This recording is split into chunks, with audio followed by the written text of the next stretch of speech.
Monsieur le Président, President of the General Assembly, heads of state and government, ministers, ambassadors, ladies and gentlemen. I'm speaking here on behalf of a country who will never forget what nations are capable of doing when they are united. Freedom. And France has just paid tribute indeed this year to the peoples of America, Europe, Africa, Asia and Oceania, who allowed us to liberate ourselves from the Nazi grip. Progress and peace also.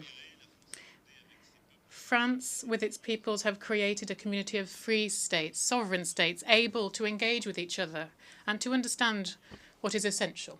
Also, hope.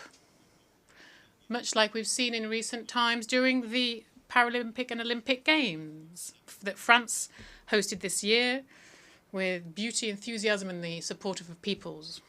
However, despite this, the Olympic truce that we wanted here did not come to life. However, the danger of words without action and impotent diplomacy are before us every day. However, our organisation is facing the biggest convergence of crisis possibly ever after its 8 decades of existence. And the feeling of a loss of control is growing when faced with wars, with climate change, increasing inequality, injustice. And every day humanity seems to be more fragmented at a time when the circumstances would require us to find common responses, strong, effective responses. To these 2 words, United Nations, need to embody hope once again. And what must we do for this? We need to find this essential bedrock of this, and that's what I wanted to touch on briefly. Above all, first and foremost, we need to restore the terms of trust and respect between peoples. And here I can see them often trampled in our debates. To do this, we need to pay equal attention to those who are suffering. As I mentioned here 2 years ago, in fact. Let's stave off the possibility of having double standards. One life is equal to another. The civilian protection is an imperative norm and must remain our North Star at a time when this year we are marking the 75th anniversary of the Geneva Conventions. And let's not let the idea take root for a moment that those who died in Ukraine are from the north, that those who have died in Gaza are from the south, and those who die in the conflicts in Sudan in the Great Lakes region or in Myanmar would be those who've consequences, who are alone and ignored. Let's regain control and restore this confidence and trust, which means that we should look for peace everywhere and not accept any differences at a time, or indifference at a time when human lives are at stake.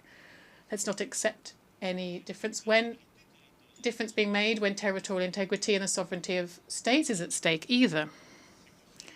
These conflicts today call into question our very capacity to ensure that our UN Charter is respected. And when I see some people want to propose peace by asking for capitulation, it's surprising. We can't even, how can we could support any idea like this? I would like to reiterate here how the protection of civilians, of all humanitarian workers, of all of those who are working to defend our common values is crucial in each and every one of these conflicts. Next, we must provide a common response to the great challenges, the 2 wars that are affecting Europe and the Middle East. Russia, indeed, is waging a war in Ukraine for territorial conquest, scorning the most fundamental principles of international life. They are guilty of violating the law, ethics and honour. Nothing that they're doing is in line with the common interest of nations, nor the specific responsibilities that they shoulder within this organisation. The fate of Ukraine is a question of peace and security in Europe and around the world, because who could still believe that they are protected from their bigger neighbours, the violent neighbours, those avid ones? If we let Russia win this as if nothing happened, no one could do that. It is therefore in our common interest and the common interest of nations that Ukraine be restored in its legitimate rights as soon as possible, and that just and lasting peace be built. France will continue to do everything in its power so that Ukraine can hold strong, be out of danger, and obtain justice. France will continue to provide it with the equipment that is necessary for its defence, and with its allies and partners that are closest to them, France will support the remarkable resistance of the Ukrainian people and will commit to their lasting security. Let us look for peace. France will join its forces with all of those sincere partners to build solid peace in Ukraine, for Ukraine and for Europe. I know that for many of us, the key issues are elsewhere. There's a long list of forgotten wars, unjust victories, badly negotiated resolutions, or perhaps resolutions that are never implemented. I am not forgetting any of them, even if I can't list them all here. President Tshisekedi, who spoke earlier at this tribune, said that the situation in the Great Lanes, and I will go back to him and President Kagame in a few days, we'll cover that. That is of concern to us as well. And in Armenia, Prime Minister, which France stands strongly shoulder to shoulder with the pressure from Azerbaijan and territorial intentions, the international community must be there so that peace negotiations are successful, and so that the internationally recognized borders are preserved. But I know that for a lot of the people here, the essential issue beyond these wars is together, and it's also for us together here in Gaza, where the fate of the Palestinian people is currently present and heavy over all of our debates. On this topic, on such a complex topic, I'd like to say clearly France's position from day one. We condemn strongly the terrorist attack, which was terrible and unprecedented, carried out by Hamas against Israel on the 7th of October. Terrorism is unacceptable, whatever the causes may be, and here we mourn the victims of the Hamas's attack on the 7th of October. They include 48 French citizens. I express my compassion, friendship, to all of those families who have lost children, parents, friends on the 7th of October. We ask also once again and solemnly for the hostages to be released. Amongst them, there are also several French compatriots too. And here I wish to commend the efforts of the United States of America, Egypt and Qatar to achieve this. This remains a priority for us all. Israel, when faced with this terrorist attack, has a legitimate right to protect their own people and to deny Hamas the means of attacking them again. And no one here could have suffered something like the 2nd of October without there being consequences. However, the war that Israel is waging in Gaza has gone on too long. The tens of thousands of civilian victims in Palestine cannot be justified. There is no explanation possible for this. There are too many innocent people who have died, and we mourn them too. And those people who have died are an outrage for humanity and a dangerous source of hatred, resentment, which threatens and will threaten everyone's security, including that of Israel tomorrow. So this war needs to stop, and a ceasefire needs to happen as soon as possible, at the same time as the hostages are released. And humanitarian assistance needs to arrive en masse in Gaza. This is a position that we have held since October 2023, where the resolutions with many of us. Let's hold the first humanitarian. We held a humanitarian conference for Gaza in November 2023 in Gaza. It's now a question of political will, given the destruction of the military capacity of Hamas, and it is imperative that a new page is turned in Gaza for the guns to be silent, for humanitarian workers to return, and for civilians to finally be protected. France will participate in any initiatives that will save lives and would allow for everyone's safety to be protected. The deployment of an international mission must open the way for the implementation of the two-state solution. It is up to the Security Council to take a position on this. And also, without further ado, the necessary provisions need to be taken to preserve the link between Gaza and the West Bank, to restore Palestinian Authority and its functions, and also to ensure the reconstruction of the territory and to once again make life possible, quite simply. France will ensure everything can be done so that Palestinian people can finally have a state side by side with Israel. The conditions for just and lasting peace are well known. We just need to open the way for this, and the path towards this must be as short as possible. France will therefore is committed to the two-state solution and will renew its action so finally it can benefit the people and meet their legitimate aspirations. A Palestinian state should be created, given all the necessary security guarantees for Israel. So we should build the reciprocal recognition and common security guarantees for all in the region. And we'll be working on this over the next weeks with Israelis and Palestinians, with all our regional and international partners as well. And at this time, at the moment, the main risk is that of an escalation. I extend my brotherly thoughts to Lebanon and the Lebanese people. Hezbollah, for too long, has been running an untenable risk of dragging Lebanon into a war. Israel cannot, without consequence, just expand its operations to Lebanon. France demands that everyone respect their obligations along the blue line.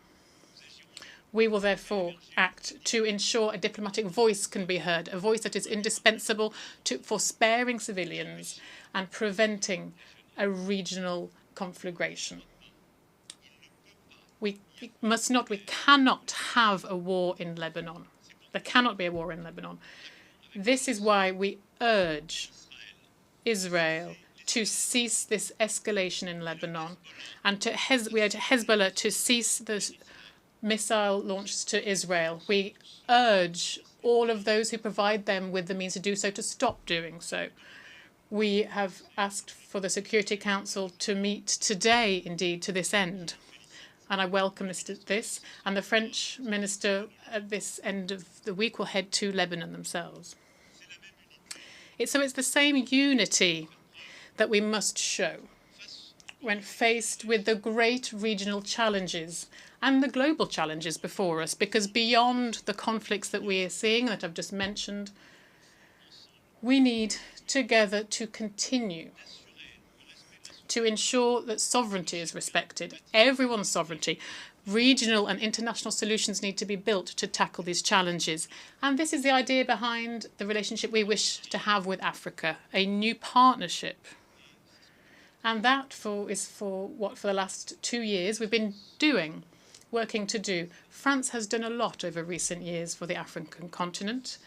France has done a lot over the last few decades, but more specifically in the Sahel, where the French army have fought successfully against terrorism, side by side with regional and international partners.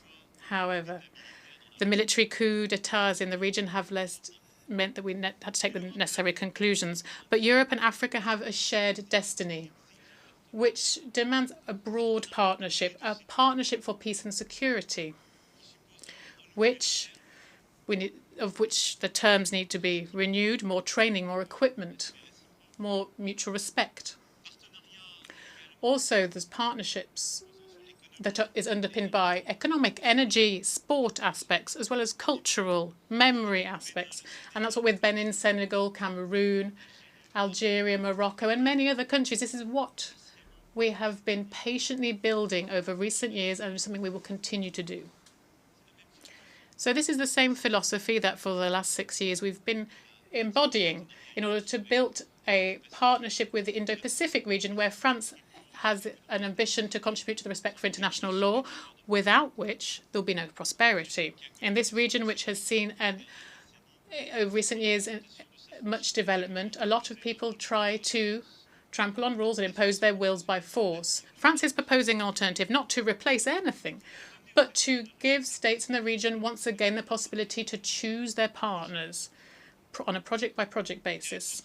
French territories in the Indo-Pacific have unique expertise in the fight against climate change, protection of biodiversity, the development of clean energy, or the fight against cross-border threats. And our vocation is this in the region, and it is to cooperate with all on the environment. As you've understood, this partner-based logic is one that seeks to build new balances to refuse that the world be fragmented, where old rule books are thrown aside. We respect each other. We build the paths towards peace and stability. So beyond that, the challenge that we have is, of course, affected by the conflicts that I mentioned. But we must not lose sight of our multilateral agenda because of all of this, nor should we lose the effectiveness that we've committed to. And having gone through the pandemic, which reminded us so blatantly of the importance of some of these common challenges, we should not forget that we need to bear all of this in mind. And so I believe profoundly that effective multilateralism has never been as necessary as today. It must give results. It must give results for development, fight against inequality, education, healthcare, climate, biodiversity, and technology. On each of these individual pillars, we need unity. And we need also to do everything we can to avoid a divide between the North and the South. And that's exactly the philosophy that we have developed in the Paris Pact for People and Planet that more than 60 states have already joined. Firstly, we need to ensure that never we will push a state to choose between these objectives. Why would the states of the North teach lessons to the states of the South and try and explain to them that they should respect climate and therefore renounce on very economic opportunities? This is something we didn't do 20, 30 years ago. It would be unacceptable. Therefore, we need to build an agenda that allows, at the same time, progress to be made in the fight against inequality and for social development, for education, for climate and biodiversity, and global health. Then, solutions need to be made, and these solutions need to be based on the proposals of the states themselves. And this is what we, for example, started to do with our partnerships for a just energy transition. Not having one size-fits-all solution for all from capitals where we go to inspect countries and ask them to all follow exactly the same recipe. Each country has their own path. That is the key to sovereignty. Now, then we need a public financing arrangement and also leveraging the private sector too. And that meant that this is what allowed us 3 years ago to properly support the IMF's special drawing rights and to obtain the reallocation of more than 100 billion special drawing rights for the benefit of the countries who need that most urgently, particularly in Africa. This was a silent revolution, but it was crucial.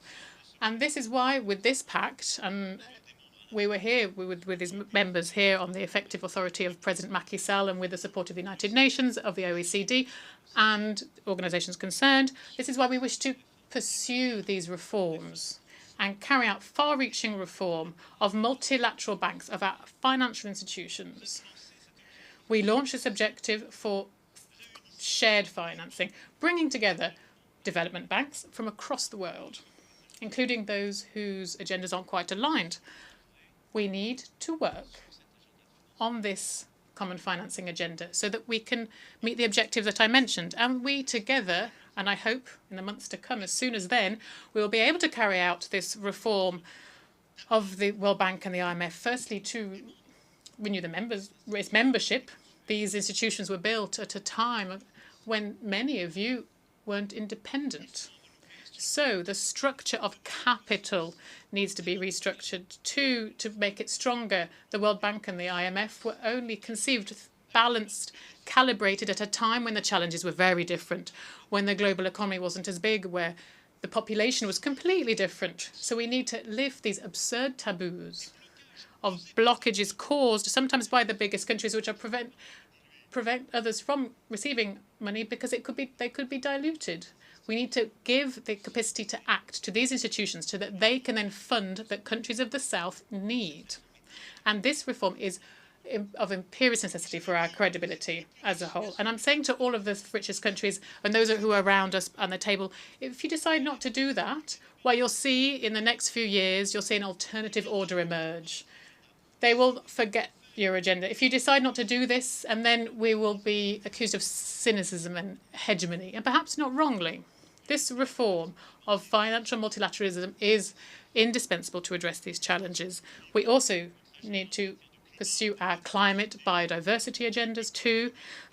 We have upcoming COPs, very important, all of them, and France will play its part, particularly with Costa Rica convening for the United Nations an important meeting for oceans in Nice in June 2025.